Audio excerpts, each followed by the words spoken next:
Assalamualaikum warahmatullahi wabarakatuh. We meet again at the 8th meeting, pertemuan ke-8 about factual report text for the second grade. Okay, and then our topic continued about the last meeting about factual report, and today we are going to learn about how is the example of the report factual report text. Oke, KI dan KD-nya sama, yaitu menganalisis struktur teks dan unsur kebahasaan untuk melaksanakan fungsi sosial teks factual report. Kemudian untuk KD-nya yaitu menyusun teks ilmiah factual report, baik tulisan dan tulis sederhana tentang orang, binatang, benda, atau gejala lainnya. Kemudian next about indikator, menjelaskan struktur teks dan unsur kebahasaan untuk melaksanakan fungsi sosial teks faktual report text dengan menyatakan dan menanyakan teks tentang teks ilmiah faktual tentang orang, binatang, benda, gejala, peristiwa dalam sosial sederhana sesuai dengan konteks pembelajaran di pelajaran lainnya. Yang pertama yaitu menjelaskan, yang kedua mencirikan, yang terakhir yaitu mengumpulkan. Itu tentang indikator. That's all about the indicator of this meeting. And then next, okay, you have known about factual report text. Factual report text is a text that explains and elaborates some factual informations related to particular objects, matter, or thing which are based on factual occurrences, scientific and observatory, rather than giving theories or personal interpretations. Yaitu laporan faktual adalah teks yang menjelaskan dan menguraikan suatu informasi faktual yang berkaitan dengan objek, materi, atau hal tertentu yang didasarkan pada ketelitian faktual, ilmiah, dan pengamatan, daripada memberikan teori atau interpretasi pribadi. Nah, itu tentang report factual report text. Kemarin sudah dijelaskan apa itu tentang factual report text. Okay. Next, generic structure, struktur kebahasaannya, yaitu the first is general classifications, the second one is description. General classification statement that describe the common subject of the report, common descriptions and classifications. Klasifikasi umum, pernyataan yang menggambarkan subjek umum laporan, deskripsi umum dan klasifikasi. And the second one is descriptions. Descriptions tells what the phenomenon under discussions in the terms of parts, qualities, habits, or behavior. This section gives us an overview of commonly occurring phenomenon, either of its parts, its properties, habit, behavior. The point is presenting elaborations of scientific classification. Deskripsi yaitu menceritakan fenomena apa yang sedang dibahas dalam hal bagian, kualitas, kebiasaan, atau perilaku. Bagian ini juga memberi kita gambaran tentang fenomena yang sering terjadi, baik dari bagian-bagiannya, sifat-sifatnya, kebiasaannya, atau perilakunya. Intinya yaitu memaparkan elaborasi klasifikasi ilmiah. Itu untuk generic structure-nya factual report text. Ada dua, yaitu general classifications, ada description. Okay. That's all the definitions and the general structure of a factual report text. And then next, there is the example about the corruptions. Korupsi, ya. Contohnya yaitu korupsi. Sudah tahu kan apa itu maknanya korupsi? Kemudian, the first is the definitions of the corruption. The second one is forms of corruptions. Third is factors of corruptions and effects of corruptions. Okay. Corruption is the abuse of public resources of public power for personal gain. That's for the definitions of the corruptions. Jadi menjelaskan tentang gambaran umum tentang korupsi. Yaitu korupsi adalah kejahatan publik, yaitu yang atau seseorang atau publik yang memiliki kekuatan publik untuk seseorang. Jadi korupsi itu merupakan kejahatan publik atau kekuatan publik untuk perseorangan atau individu. Okay, and then that's for the definitions. The second one is form. Form: corruptions, fraud, embezzlement, theft, bribes, and kickbacks are all forms in which people try to increase their income. Jadi korupsi itu merupakan kejahatan bisa yaitu tentang pencurian, mengambil hak orang lain, kemudian menyusahkan orang lain. Itu adalah bentuk-bentuk dari korupsi. Nah, yang mana orang-orang itu mencoba untuk meningkatkan pemasukan mereka melalui hal-hal yang tidak baik. Itu yang dinamakan korupsi. And then the factors.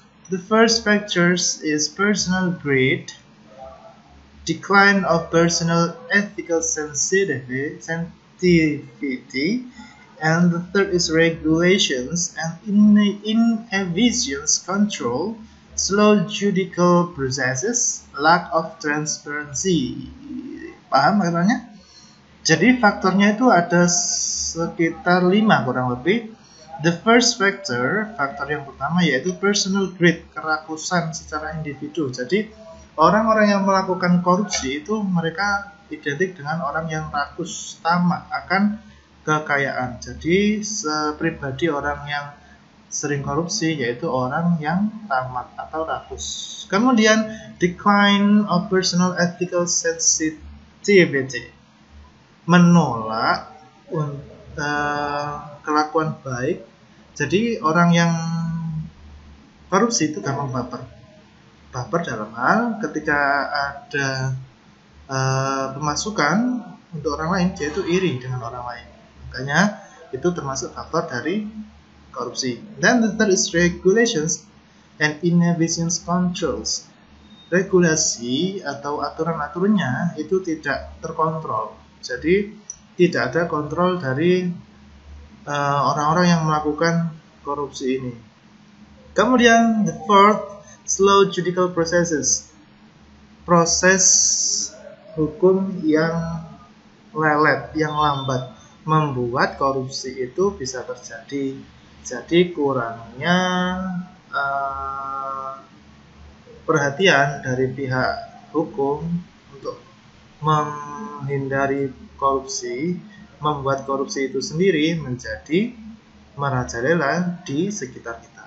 Oke, yang terakhir yaitu lack of transparency, kurangnya transparansi. Maksudnya transparansi itu transparan. Jadi untuk ada pembayaran, misalkan ada suatu pembayaran tentang bangunan, ketika pembayaran bangunan itu tidak diperinci secara detail, nggak transparan, itu akan menimbulkan korupsi, dan itu termasuk faktor yang menyebabkan terjadinya korupsi. And the last is effect: political, economic, social. There are 3 effects of corruptions. Ada 3 efek yang ditimbulkan oleh korupsi. Jadi ketika seseorang melakukan korupsi ada 3 efek yang ditimbulkan. The first effect is political. Dari segi political in Indonesian is politik.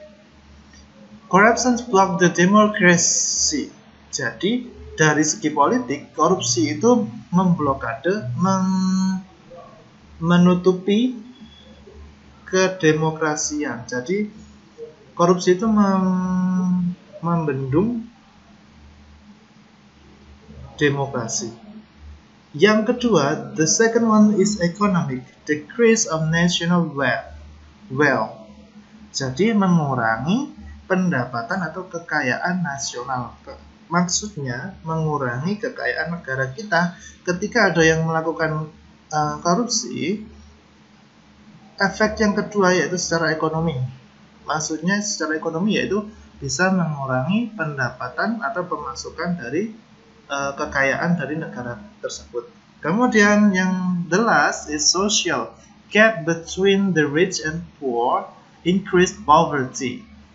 Gap yaitu jarak antara kesenjangan antara yang kaya dengan yang miskin. Jadi menambah kemiskinan.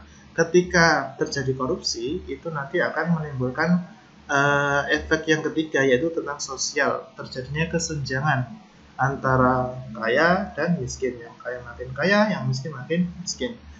Increase poverty yaitu menambahkan kemiskinan. Poverty itu kemiskinan, kesengsaraan. Okay, general classifications. Corruption is the abuse of public resources or public power for personal gain. The executant is not only the politician and the public servant, but also the CEO of a company, the notary public, the team leader at the workplace, etc. General classifications. Klasifikasi kebahasaannya secara umumnya. Klasifikasi secara umumnya yaitu corruption atau korupsi, yaitu kejahatan publik yang bersumber atau kekuatan publik untuk perseorangan. The executant is not only the politician and the public servant. Jadi pelakunya itu bukan hanya dari politik atau pejabat publik, but also tetapi juga the CEO, chief of organizations, bisa jadi pemilik dari company yaitu perusahaan, the notary public, team leader, ketua at the workplace, ketua dari sebuah pekerjaan, pusat pekerjaan. Okay, next descriptions. Dari deskripsinya, corruption has been a part of human society since the oldest of times. Corruptions, fraud, embezzlement, theft, bribes, and kickbacks are all forms in which people try to increase their income at the cost of others.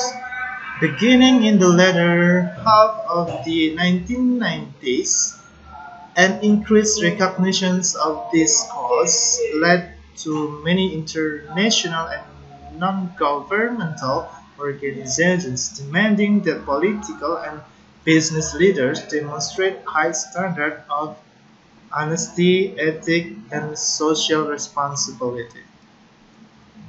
Okay. Another description factors that lead to corruption are personal greed, decline of personal ethical sensitivity, no sense of service when working in public or private institutions, regulations and inefficient controls, slow judicial processes, lack of transparency, especially at the institutional level, and cultural environments. The effect of corruption has many dimensions related to the political, economic, and social effects. In political sphere, corruption blocks the democracy and the rule of law. In a democratic system, public institutions and offices may lose their legitimacy when they misuse their power for private interest. The economic effect of corruption leads to the decrease of national wealth. It is often responsible for increased costs of goods and services. In a social sphere, frustrations and general apathy among the public result in a weak civil society. Demanding and paying bribes becomes the tradition. It also results in social inequality and widened gap between the rich and poor, increased poverty and lack of basic needs like food, water, and drugs. Okay, that's all for our meeting today. This is the last meeting of our lessons in the second grade in the English major. If you have questions, just ask me, or you can write your questions in comment. Okay, don't forget to learn more about factual report. Okay, that's all for our meeting. Hope you will be fine, always fine. And then wassalamualaikum warahmatullahi wabarakatuh.